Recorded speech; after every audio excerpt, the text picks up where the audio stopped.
It's Discovery کے تمام دیکھنے اور سننے والے معزز مہمانوں کو السلام علیکم۔ ناظرین گرامی، عربوں کے متعلق یہ بات تو آپ سب ہی جانتے ہیں کہ قبل اسلام زمانہ جاہلیت میں عرب بتوں کو اپنا خدا سمجھتے تھے اور ان کو پوجتے تھے۔ اس وقت ان کے 3 بڑے بت تھے جن کو وہ دیوتاؤں کا سردار مانتے تھے، جن کے نام لات، منات اور غزہ تھے۔ ان تینوں میں سے آج ہم آپ کو عزت نامی دیوی کے متعلق بتائیں گے۔ عزت سردار دیویوں میں سے ایک تھی۔ مکہ اور طائف کے درمیانی راستے میں وادی نخلہ ہے اور وادی نخلہ میں ہی غزہ کا مندر تھا۔ دوستو، وادی نخلہ وہی جگہ ہے جہاں حضور پاک صلی اللہ علیہ وآلہ وسلم کے ملاقات جنوں کے گروہ سے ہوئی تھی اور انہوں نے آپ صلی اللہ علیہ وآلہ وسلم کے دعوت پر اسلام قبول کیا تھا۔ قریش اور دوسری قبائل وادی نخلہ میں مذہبی رسومات پوری کرنے کے لیے آتے تھے۔ اسی عزت دیوی کے مندر میں تمام لوگ عزت دیوی کے لیے جانوروں کی قربانی بھی کرتے تھے اور اسی مندر میں چڑھاوے بھی آتے تھے۔ باقی تمام بتوں کی نسبت غزہ کی بہت زیادہ عزت اور تکریم کی جاتی تھی۔ روایت سے پتہ چلتا ہے کہ عزت دیوی ایک شیطان عورت تھی اور اس کی رہائش وادی نگلا میں پائی جانے والی ایک 3 جاؤں کے درخت میں تھی۔ اس کے اندر چونکہ شیطانی طاقتیں موجود تھی تو انہی کے بل پر وہ عزت دیوی کی بوت سے آوازیں نکالتی تھی، جن کو عرب قبائل سن کر اس کے اندر کی قوتوں پر اعتبار کرتے تھے۔ حضرت محمد صلی اللہ علیہ وآلہ وسلم نے لوگوں کو بتوں کی پوجا سے منع فرمایا۔ قریش کو یہ بات اچھی نہ لگی اور انہوں نے آپ کی ہر بات کی تردید کی۔ فتح مکہ کے وقت آپ صلی اللہ علیہ وآلہ وسلم نے خانہ کعبہ میں موجود تمام بتوں کو توڑ دیا، لیکن عزت دیوی کے مندر میں موجود بت اس وقت تک وہاں سلامت تھا اور اس کے ماننے والے اس کی پوجا اسی زور و شور سے کر رہے تھے۔ چنانچہ عزت دیوی کی بت کو توڑنے کے لیے حضرت محمد صلی اللہ علیہ وآلہ وسلم نے خالد بن ولید رضی اللہ عنہ کو، جن کو سیف اللہ کا خطاب دیا جاتا ہے، منتخب کیا۔ حضرت خالد بن ولید 30 گھڑ سواروں کے ہمراہ وادی کی طرف روانہ ہوئے۔ حضرت خالد بن ولید سب سے بڑے سپہ سالار کی حیثیت سے بھی مشہور ہے۔ ناظرین گرامی، حضرت خالد بن ولید رضی اللہ عنہ نے 125 جنگوں میں حصہ لیا اور کسی ایک جنگ میں بھی شکست نہیں کھائی۔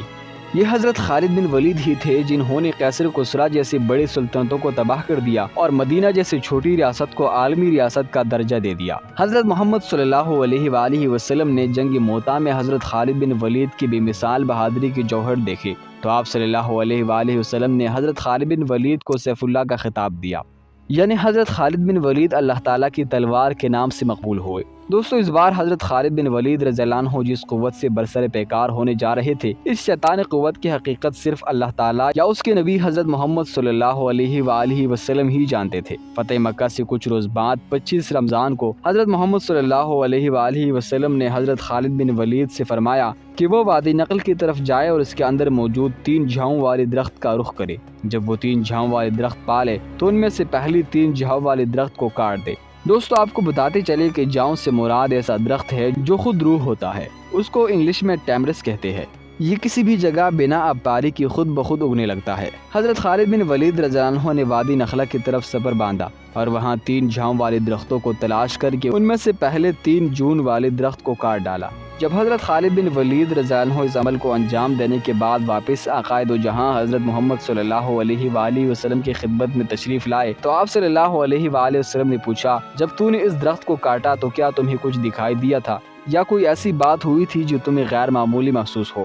اس کے جواب میں حضرت خالد بن ولید نے کہا کہ نہیں سرکار، مجھے وہاں کچھ بھی عجیب یا غیر معمولی محسوس نہیں ہوا۔ اس پر محمد صلی اللہ علیہ وآلہ وسلم نے فرمایا، تو تم واپس جاؤ اور وادی نخلہ کے 3 جاؤں والے درخت میں سے دوسرا درخت کاٹ ڈالو۔ حضرت خالد بن ولید نے حضور صلی اللہ علیہ وآلہ وسلم کے حکم کی تعمیل کرتے ہوئے وادی نخلہ کی 3 جون والی دوسری درخت کو بھی کاٹ دیا۔ واپس جب خدمت اقدس صلی اللہ علیہ وآلہ وسلم پہ پہنچے تو آقائے دو جہاں نے پھر سے وہی سوال دہرایا کہ اے خالد، کیا دوسری درخت کو کاٹنے پر تجھے کوئی آواز آئی یا تم نے کچھ غیر معمولی دیکھا؟ اس بار بھی خالد بن ولید کا وہی جواب تھا جو پہلے تھا۔ آقائے دو جہاں حضرت محمد صلی اللہ علیہ وآلہ وسلم نے فرمایا کہ واپس جاؤ اور تیسرے درخت کو بھی کاٹ ڈالو۔ حضرت خالد بن ولید جب اس مرتبہ حکم کی تعمیل کے لیے وادی نگلا میں آئے تو دیکھا کہ ایک کبیر سورج شیطانی عورت وہاں کھڑی ہے جس نے برہنہ حالت میں اپنے بال پھیلائے رکھے ہیں اور انتہائی غصے کی حالت میں اپنے دانت پیس رہی ہے، اور اس عورت کی پیچھے عزت دیوی کے مندر کا محافظ بھی کھڑا ہے۔ اس کا نام دبیہ بن سلمہ تھا۔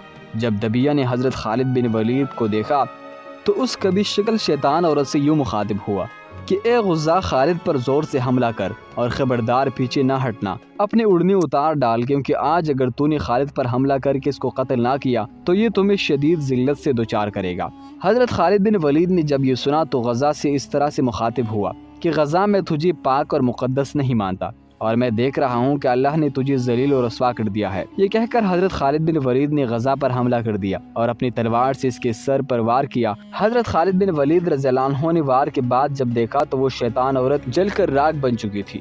حضرت خالد بن ولید نے اس کی رہائش والے 3 جھوکے درخت کو بھی کاٹ ڈالا اور دیوی کے مندر کے محافظ دبیہ بن سلمہ کو بھی قتل کر دیا اور اس برائی کو ہمیشہ ہمیشہ کے لیے جڑ سے اکاڑ پھینکا۔ اس کے بعد جب خالد بن ولید رضی اللہ عنہ عقائد و جہاں صلی اللہ علیہ وآلہ وسلم کی خدمت میں حاضر ہوئے اور یہ سارا واقعہ سنایا تو آپ صلی اللہ علیہ وسلم نے فرمایا، اے خالد یہ غزہ ہے، اب آئندہ عربوں میں غزہ نہ ہوگی اور نہ ہی غزہ کی عبادت کی جائے گی۔